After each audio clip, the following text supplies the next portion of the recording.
So మరి కాసేపట్లో vote on account budget ఉండబోతోంది. ఎలా ఉంటుంది బడ్జెట్ అన్నది మనం అసోసియేట్ ఎడిటర్తో డిస్కస్ చేద్దాం. మా అసోసియేట్ ఎడిటర్ ప్రతినిధి సుకుమార్ లైవ్లో సిద్ధంగా ఉన్నారు. సుకుమార్, వేతన జీవులకు ట్యాక్స్ స్లాబుల్లో మార్పులు ఉండే అవకాశం ఉందా? ఇప్పుడే మనం ఒక స్టోరీని కూడా చూసాం. సో వాళ్ళ ఆశలు ఏమైనా చిగురిస్తాయా ఈ బడ్జెట్తో?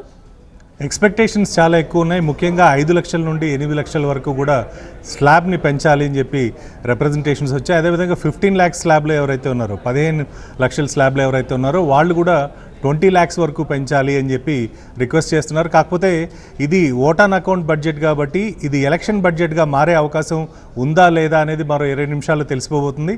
ముఖ్యంగా ట్యాక్స్కి సంబంధించి ఏవైతే వేతన జీవులు ఎస్పెషలీ ట్యాక్స్ పేయర్స్ ఉన్నారో వాళ్ళు చేసిన ఆల్రెడీ రిక్వెస్ట్ కావచ్చు, ప్లస్ ప్రతి సంవత్సరం పెరుగుతున్న ఫైలింగ్ నెంబర్స్ కావచ్చు, వీటినన్నింటినీ దృష్టిలో పెట్టుకుని గతంలోనే న్యూ రిజైమ్, ఓల్డ్ రిజైమ్ అంటే 2 ట్యాక్స్ స్లాబుల్ని అనౌన్స్ చేయడం జరిగింది.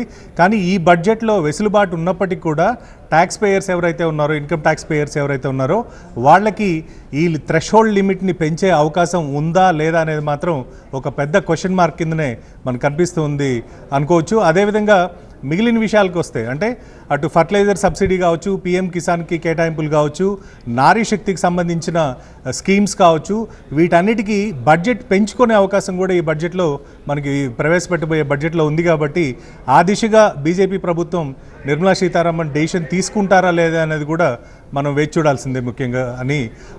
ఇంకొక ముఖ్యమైన విషయం సుకుమార్, ఇది పిఎం కిసాన్ యోజన ఇప్పుడు ఇస్తున్న 6,000 రూపాయలను 9,000కు పెంచుతారని అంచనాలు అయితే వినిపిస్తున్నాయి. సో నిర్మలా సీతారామన్ బడ్జెట్లో ఏమైనా ధమాకాలు ఉండొచ్చు అంటారా?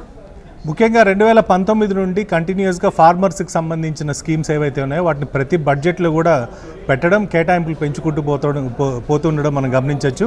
ఈ బడ్జెట్లో 6,000 నుండి 7,000 పెంచుతారా, 9,000 పెంచుతారా అనేది మాత్రం మనం వెయిట్ చేయాలి. బట్ ఛాన్సెస్ ఎక్కువ కనిపిస్తున్నాయి. ఎందుకంటే ఇందాక మనం అనుకున్నట్టు ఇది ఎలక్షన్ బడ్జెట్గా మారాలి అంటే మాత్రం ఖచ్చితంగా పిఎం కిసాన్ ఏదైతే సపోర్ట్ చేస్తున్నారో దాన్ని 6,000 నుండి 9,000 వరకు కూడా పెంచాల్సిన అవసరం ఉందని చెప్పి ఇటు పార్టీలో కావచ్చు, మిగిలిన రాష్ట్రాల నుంచి కావచ్చు, వీటన్నిటిని కూడా రిప్రజెంటేషన్ వచ్చింది. కాబట్టి ఆ దిశగా ప్రభుత్వం ఆలోచించే అవకాశాలు కూడా ఎక్కువ మనకు కనిపిస్తున్నాయి. అండ్ తెలుగు రాష్ట్రాలు ఏమైనా ఎక్స్పెక్టేషన్స్ పెట్టుకుంటాయి ఆటోమేటిక్గా. సో కొత్త ప్రాజెక్టులు ఏమైనా వచ్చే అవకాశం ఉందంటారా?